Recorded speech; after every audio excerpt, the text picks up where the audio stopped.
Fala galera, aqui quem fala é o professor Bruno Sampaio e vamos lá para mais uma aula de física. O nosso tema agora é Introdução à Cinemática Escalar.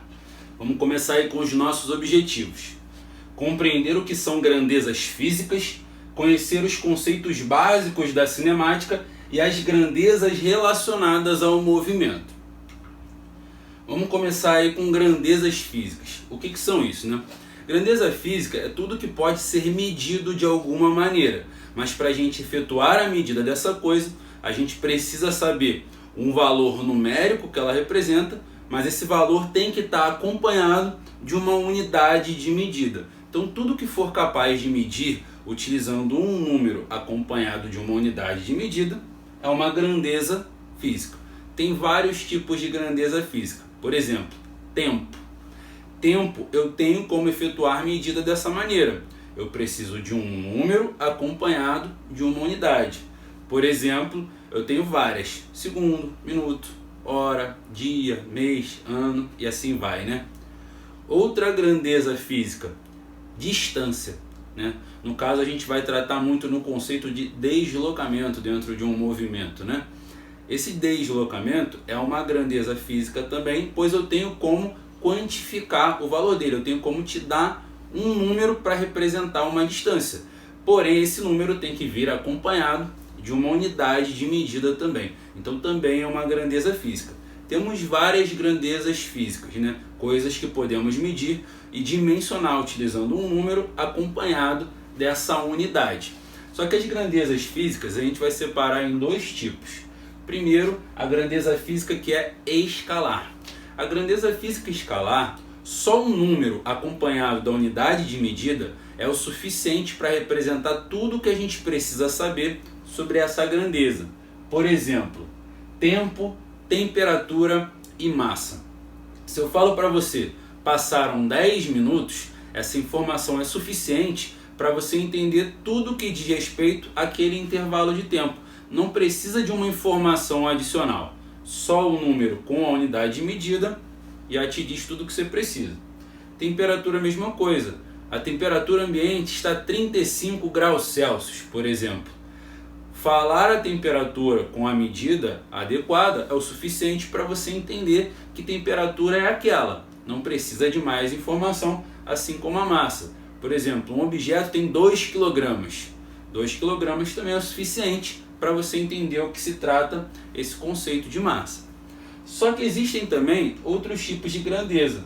Tem as grandezas físicas que são vetoriais. Essas ainda faltam informação.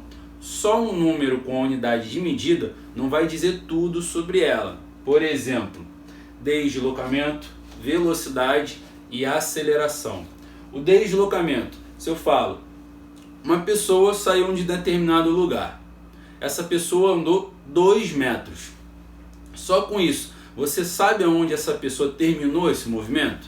Não dá para saber, pois ela pode ter andado 2 metros para um lado, para o outro, para frente, para trás, para cima, para baixo, nas diagonais. Tem infinitas possibilidades de movimento de 2 metros partindo de um ponto só. Então só essa informação do número com a unidade de medida não é suficiente para descrever essa grandeza. Eu preciso saber também para onde está apontando o deslocamento.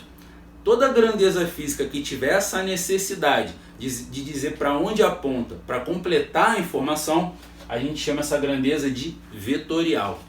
O deslocamento é um. Velocidade também. Você fala, um carro está a 80 km por hora.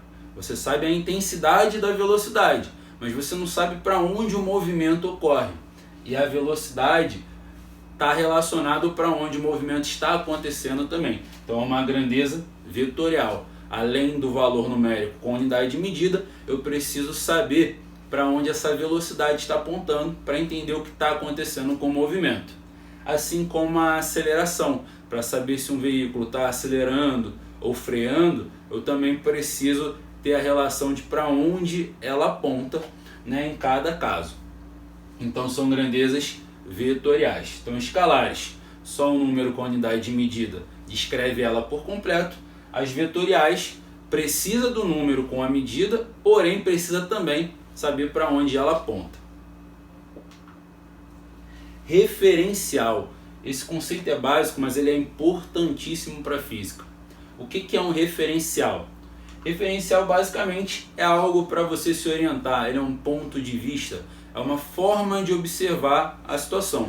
É algo para você ter como base para estudar cada situação. Na física, tudo que a gente estuda depende de um referencial adotado.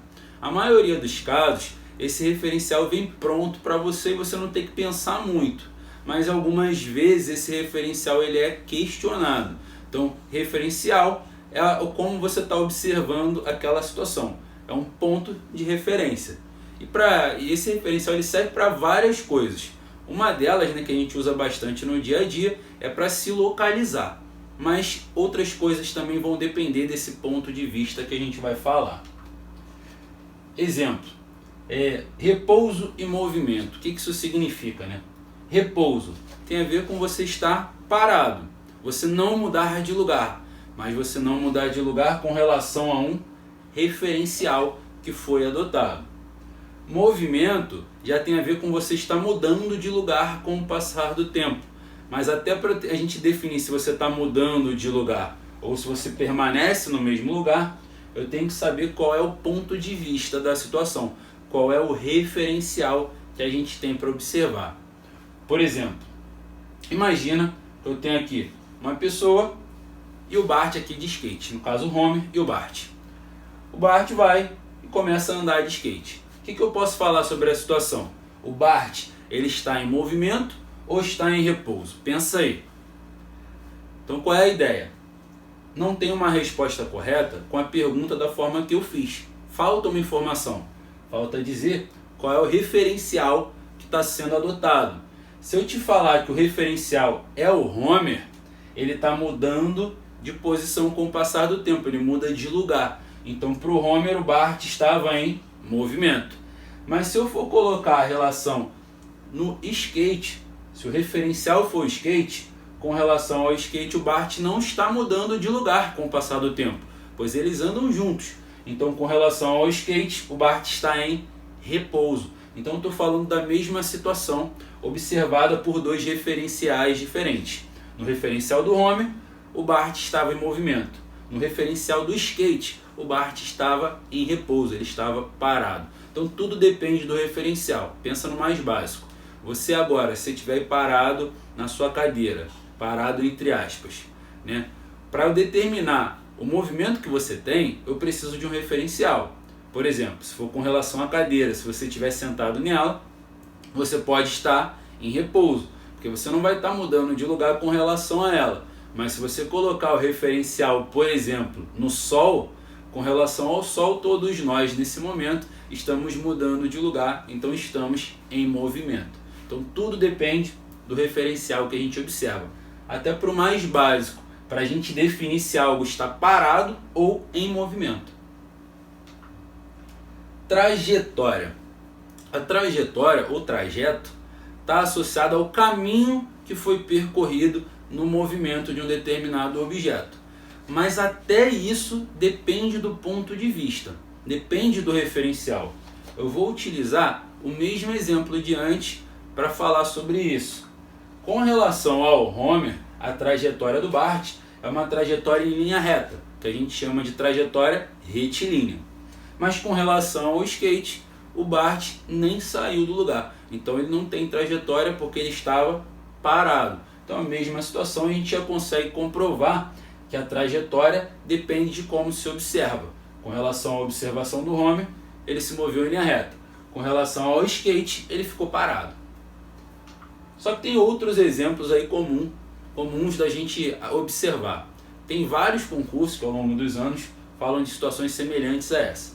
Então imagina que a gente tem um avião e esse avião em um determinado momento solta uma caixinha. Vamos supor que esse avião está se movendo em linha reta e com velocidade constante. Claro que linha reta na horizontal. Aí naquele momento ele soltou a caixinha.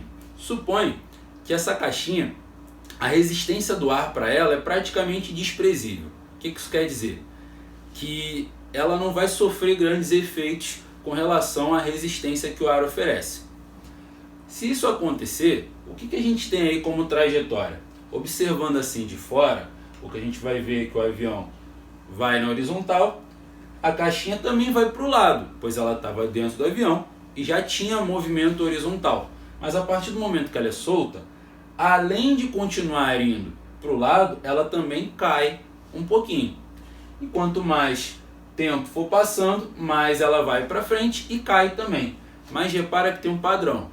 Se o avião ele estiver se movendo em linha reta, com velocidade constante, o movimento dele sendo constante, e a caixinha estiver se movendo com uma resistência do ar muito pequena, que a gente chama de desprezível, o que a gente vai ter é o seguinte: a gente tem a caixinha sempre embaixo de onde ela foi lançada. Então, como que ficaria a trajetória da caixinha, por exemplo? Depende do ponto de vista. Se tiver alguém observando essa situação do chão, por exemplo, a trajetória que a gente vai ver a caixinha seguir é uma trajetória que a gente chama de parabólica. É essa curvinha aqui específica. Mas se o ponto de vista for de dentro do avião, ele vai observar sempre a caixa embaixo dele. E no ponto de vista que ele tem, a caixa está descendo, mas está descendo em linha reta. Então eu mudei o referencial, eu mudei a visão da trajetória. Quem está observando aqui do chão, observa uma trajetória parabólica. Quem está observando do avião, observa ela cair em trajetória retilínea. Ponto material e corpo extenso. Um ponto material é algo feito de matéria. E tudo que é feito de matéria, de moléculas, tem tamanho. Mas dependendo da comparação com outra coisa, esse tamanho pode ser desprezível. Ou seja, a gente desconsidera o tamanho desse objeto. Quando o tamanho dele é muito pequeno com relação às outras coisas, a gente considera ele como um ponto material. Ele não tem tamanho nenhum. Mas quando o tamanho dele for relevante, a gente fala que ele é um corpo extenso. Por exemplo, um caminhão. Um caminhão ele é um corpo extenso ou um ponto material? Depende da comparação que você faz. Se você estiver estudando uma ultrapassagem de um caminhão por um carro, por exemplo, o caminhão ele tem um tamanho que é inclusive maior do que o do carro. Então, comparado com o carro, ele é um corpo extenso. Mas se eu estiver falando de um caminhão de entrega, que está fazendo uma entrega saindo de São Paulo e está indo para o Rio de Janeiro, o deslocamento que ele tem nessa viagem, né, a distância que ele anda nessa viagem, é tão maior que o seu próprio tamanho, que o tamanho dele é irrelevante para esse estudo. Então a gente fala que ali ele pode ser considerado como um ponto material. Então o mesmo objeto, dependendo do que a gente está estudando, dependendo do que está sendo comparado, ele pode ser um ponto material ou um corpo extenso. Ponto material quer dizer que o seu tamanho é tão menor do que o que a gente está estudando, que a gente nem precisa levar em consideração. Mas o corpo extenso é quando o tamanho é significativo e a gente tem que levar em consideração. Posição ou espaço, né? A posição ou espaço, que a gente representa pela letra S aqui, também chamamos de localização. É onde um objeto se encontra com relação a um referencial que foi adotado. Então sempre que a gente for estudar, a gente tem que ter um sistema de posições para poder avaliar um movimento, por exemplo. Então a gente geralmente faz assim, a gente traça a trajetória que ele vai seguir, no caso aqui eu estou botando um exemplo de uma trajetória em linha reta, e eu tenho que ter um referencial. Como é uma grandeza física, a posição ela pode ser medida por um número com uma unidade de medida. E o que a gente representa como referencial é a posição zero, que a gente chama também de origem. No caso, a origem dos espaços. A unidade de medida é de distância, pode ser metro, centímetro, milímetro, quilômetro, tanto faz. No meu exemplo, eu coloquei a escala aqui em quilômetros. Então, o que eu tenho é a posição 0, 1, 2, 3, 4 e assim por diante. O que significa um objeto estar na posição 2 km? Não quer dizer necessariamente que ele andou 2 km. Quer dizer que ele se encontra num lugar que está a 2 km da origem, 2 km do zero. Então a posição ela não representa o quanto ele andou, mas sim aonde ele está localizado. Nas estradas a gente observa esse tipo de sistema de orientação. A gente tem os marcos quilométricos. tem lá o quilômetro 50, 60, 70. Aquilo ali serve para numa estrada muito longa você conseguir se localizar. Então se eu falo, eu estou na estrada tal, às vezes essa mesma estrada passa por várias cidades diferentes. Mas eu estou na estrada tal no quilômetro 300. Aí dá para ter uma noção dentro dela de onde você está de fato. Você está a 300 quilômetros do começo dessa estrada, por exemplo. Só que dentro da física a gente tem esses referenciais positivos, mas muito bem, poderia ter um objeto aqui para a esquerda. Isso não é um problema. Se eu estou com aqui a posição 0 e meu sentido crescente está para a direita, se tiver algum objeto à esquerda do 0, ele vai estar em uma posição negativa. Isso não está errado, só é questão de referência. Então o que significa estar na posição 2 km? Você está a 2 km do 0 para a direita dele, dentro do meu referencial. O que significa estar na posição menos 2 km? Quer dizer que você está a 2 km do 0 para a esquerda dele. Então isso é um tipo de referência. No dia a dia a gente acaba não usando tanto essas posições negativas, mas dentro da física isso é um pouco mais comum de aparecer. Deslocamento escalar e distância percorrida. Vamos começar com deslocamento. O que é isso, né? Se deslocar é começar em um lugar e terminar em outro. Isso é se deslocar. Não importa o que aconteceu no meio do caminho. Para você ter um deslocamento, você tem que ter começado num lugar e terminado em outro lugar. Quando a gente fala de distância percorrida, aí tem a ver com tudo que você caminhou dentro do seu movimento. Então, os dois são parecidos, mas tem uma definição que é um pouquinho diferente. Então, de novo, deslocamento escalar tem a ver com ele mudar de lugar, mas necessariamente com o início e com o final dele, quanto ele mudou do início para o fim. A distância percorrida já não é isso, depende de tudo que foi feito no seu movimento. Exemplo, então imagina que a gente tem esse mesmo sistema de referência e a gente tenha algum objeto, algum móvel que saia do quilômetro 1 e vai até o quilômetro 7. Se você observar o quanto ele teve de deslocamento para a direita, se ele saiu do 1 e foi até o 7, ele teve um deslocamento de 6 km. Assim como, se eu contar o quanto ele percorreu de distância daqui para lá, ele percorreu 6 km. Pô, então é a mesma coisa, porque deu o mesmo valor. Aí tem um detalhe. Se o sentido do movimento mudar, aí a gente já consegue ver a diferença. Deslocamento escalar depende do começo e do final, somente. A distância percorrida depende de tudo que foi feito, seja indo ou voltando.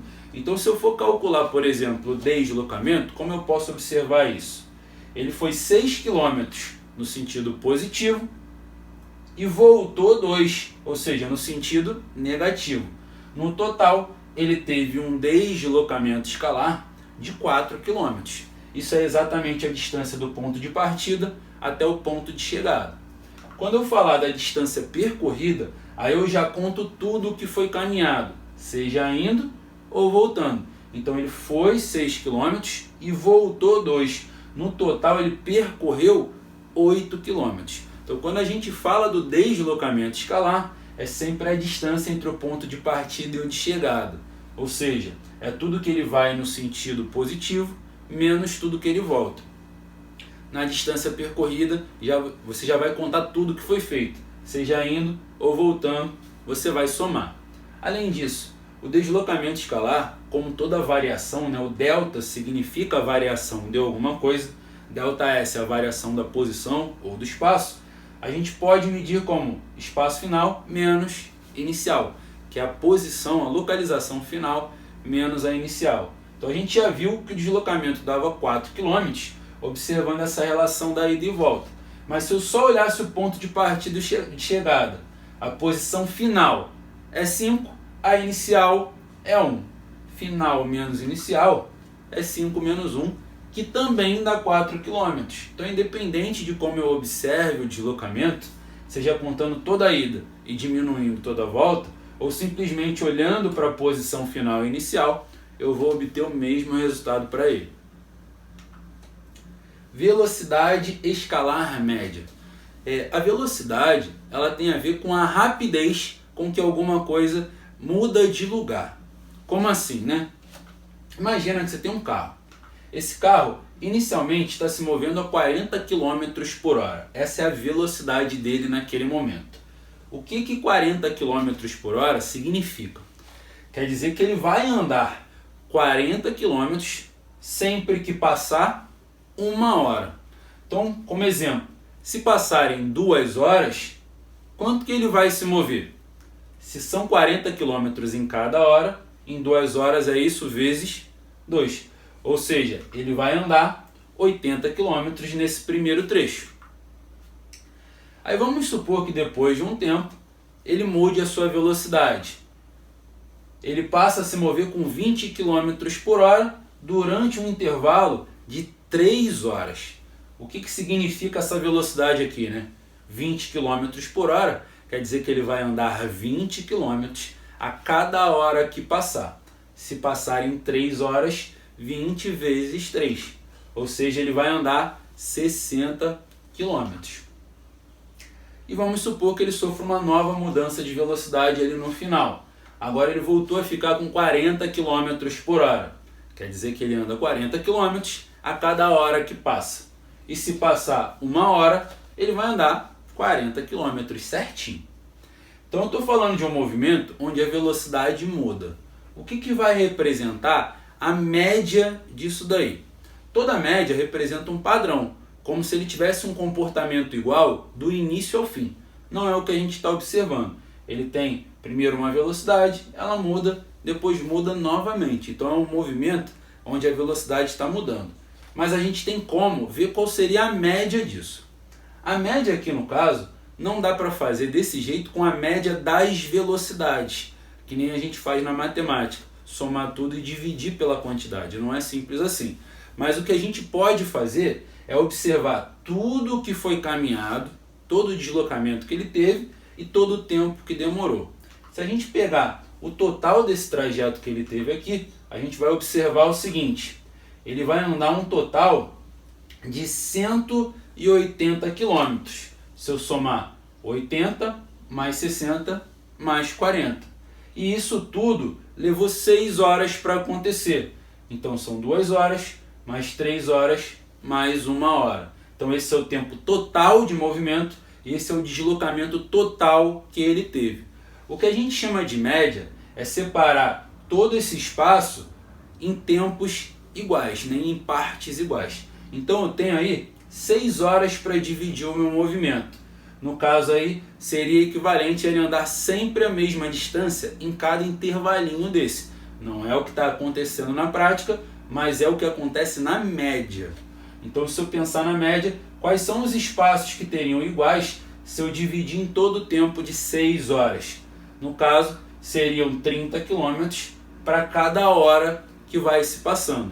Se ele andasse 30 km em cada hora, ele sairia desse mesmo ponto e terminaria no mesmo lugar, no mesmo momento. Só que aqui ele está com uma velocidade padrão, uma velocidade constante. No caso, essa velocidade constante aqui é o que a gente chama de média. Então, se a gente reparar aí, ele possui uma velocidade média de 30 km para cada hora que passa. Então, a grosso modo, o que a gente acaba fazendo aqui no final? A velocidade média de um objeto depende de todo o deslocamento que ela teve, de toda a distância que ele andou ali, dividido pelo tempo que ele demorou para fazer isso. Então, foi representando parte por parte, mas o que importa para a média é o total de distância caminhada e o total de tempo que demorou para isso acontecer. Unidades de medida. Então vamos lá, tem as unidades usuais e tem as unidades do sistema internacional, que é aquele tipo de unidade que é padrão do meio científico. Vamos começar com as grandezas, né? Espaço e deslocamento. Distância percorrida também serve. Todos eles são medidas de distância. Então qualquer medida de distância vale. O que a gente usa com mais frequência? Medidas que a gente usa no dia a dia, né, de distância, a mais utilizada é o quilômetro. Só reparar as placas de rua. Praticamente todas elas vem em quilômetro. Mas no sistema internacional, que é o padrão do meio científico, a medida dessa distância é o metro, que a gente vai usar bastante. Com relação a tempo, seja instante de tempo ou intervalo de tempo, né, que é o ΔT. Qualquer medida de tempo vale. Hora, minuto, segundo, dia, mês, ano, século. Mas uma unidade que a gente usa muito no dia a dia são as horas. E no sistema internacional a medida é o segundo. Agora, para a velocidade, carrega um pouquinho de cada coisa. Se é a distância dividido pelo tempo, a medida também será. Se eu usar as medidas usuais, né, que a gente vê bastante no dia a dia, para a velocidade, vai ser quilômetro dividido por hora, que a gente chama de quilômetro por hora. E aqui no sistema internacional, metro dividido por segundo, que a gente chama de metros por segundo. Mas qualquer medida que envolva distância dividido pelo tempo representa uma velocidade. Por exemplo, centímetros por minuto é uma medida de velocidade. Ela só não é tão utilizada, então a gente não vai ver muito essa medida. Mas essas duas aqui, elas aparecem com muita frequência. Conversão de unidades. Vamos começar aí com essas medidas de distância. Quilômetro e metro. Cada quilômetro tem 1000 metros. Então, se eu passar de quilômetro para metro, por exemplo, basta eu multiplicar por 1000 para fazer isso. Se eu fizer o contrário, em vez de multiplicar, eu vou dividir por 1000. Vamos para a medida de tempo. A gente comparou hora com segundo. Só não pode esquecer que entre essas duas medidas, a gente tem uma outra medida que a gente usa bastante, que são os minutos. Cada hora tem 60 minutos. Quando a gente passa de hora para minuto, basta a gente multiplicar por 60. Se a gente fizer o contrário, passar de minuto para hora, em vez de multiplicar, a gente vai dividir. Se a gente passar de minuto para segundo, é só lembrar, cada minuto tem 60 segundos. Para passar de minuto para segundo, eu multiplico por 60. Se eu fizer o contrário, em vez de multiplicar, eu vou dividir por 60. Então essa é a ideia. Se eu quiser passar direto de hora para segundo, é só multiplicar pelo 60 duas vezes. E 60 vezes 60 é a mesma coisa que multiplicar ali por 3.600. Se eu quiser passar de segundo para hora, em vez de multiplicar, eu vou dividir por 3.600. Não tem muito mistério. Agora, com relação à velocidade. Quilômetro por hora. Cada quilômetro tem 1000 metros. E cada hora tem 3.600 segundos. Então, basta eu igualar a essa relação. 1 quilômetro é igual a 1000 metros. 1 hora, 3.600 segundos. O que a gente vai fazer aqui é simplificar esses zeros que estão no 1000 com o que tem aqui embaixo. Eu posso até cortar 2 zeros daqui de cima com 2 de baixo, mas ainda assim tem um terceiro zero. Aqui não tem nada para cortar, o que a gente faz é andar com a casa decimal uma vez. Então o que a gente tem é que 1 km por hora, para passar para metro por segundo, basta você dividir por 3,6. Então a ideia fica assim, ó. Quilômetro por hora, se eu for passar para metro por segundo, eu divido por 3,6. Se eu fizer o contrário, em vez de dividir, eu vou multiplicar. Então esse 3,6, ele surge da mudança de unidade de medida de distância e da unidade de medida de tempo juntos quando eu estiver falando da velocidade. Então, galera, espero que vocês tenham gostado da aula, espero que tenha ajudado e bons estudos!